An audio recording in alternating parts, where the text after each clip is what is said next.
All right, we got cut off on that little video. So we were talking about the 3 codons. I said this is our start codon for each side.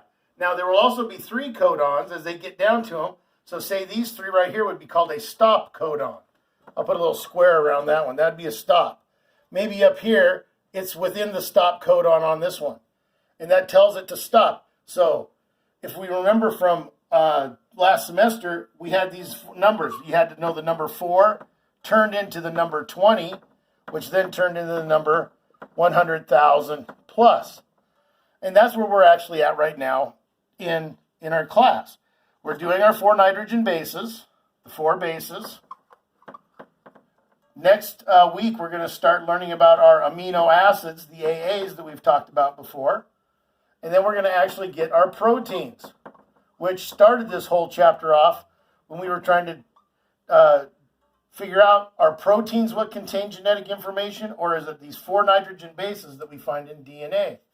And we find out that the simpler something is, the easier it is to repeat it. And that's what's so neat about this little molecule. I mean, we're going to get a little bit more into it. Like I mentioned a little bit about the virus and stuff that's going on. It's got us kicked out of school right now. It's an RNA virus, and we'll talk about how that's a little bit different than this one. That nucleic acid is only made up of a single strand, not a double strand. How does it cause so much havoc? Well, we'll talk about that next week. But to get the basics down is we have our bases that are turned into codons, and then these codons, of which certain codons will code for amino acids. Some codons code for stop. And then we have codons that actually code for nothing. So if we just leave the word codons up here, codons come in 2 types. They're called introns and exons. So if you have an exon, okay, exons, they actually code for our amino acids. For 20 of them, we got 20 different amino acids. If we have introns, they are kind of like spaces. Think of them as spaces in the code. Okay? There's spaces in the code. And they allow for flexibility. Okay? A lot of times we like to cut them out, okay, and not think of them as being important. If they don't code for amino acids, why would we care about them if the whole goal is to get to proteins? Because these introns, some of these little codes in here that the polymerases read everything of. When we get into this stage right in here, we have special enzymes that cut out the introns, and it puts together new, novel, nice new word for this semester, everybody's using it all the time, new codes. And this gives us genetic variability. It's like sexual reproduction. You get half from mom, half from dad. We have all kinds of different shapes and kinds of people. If we have different codes, we get small little changes in those people. And sometimes they show up as being a positive. Sometimes they show up as being a negative. And a lot of times they just never show up because they code for probably another amino acid that we already have, which then codes for a protein. So it builds in redundancies as we do this whole thing. All coming from this little molecule that you guys put together.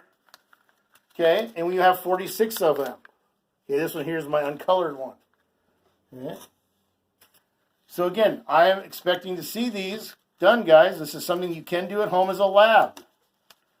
So, let's tie these in together so when we start talking about RNA and actually making proteins, we see where the base comes from. Okay, I hope they haven't taken down the video that was on YouTube. I know they took one of them down. Don't know why that happened. That was weird. Never seen that before, but keep looking it up. And if you want, there's another great show that just came out on PBS this year. If you have PBS and you have a computer and you can go to the PBS site and stream it, they have one on DNA. It's brand new. That's 2-part series. They're each about an hour and a half long. Great little thing to watch. The second one is about genetic engineering and the proteins part that we're going to be getting into next week, not semester. So this is the last part of your notes. We have introns and exons. Yes, I know it talks about transposons and some mutations in there. You can read through that on the notes that I sent to you.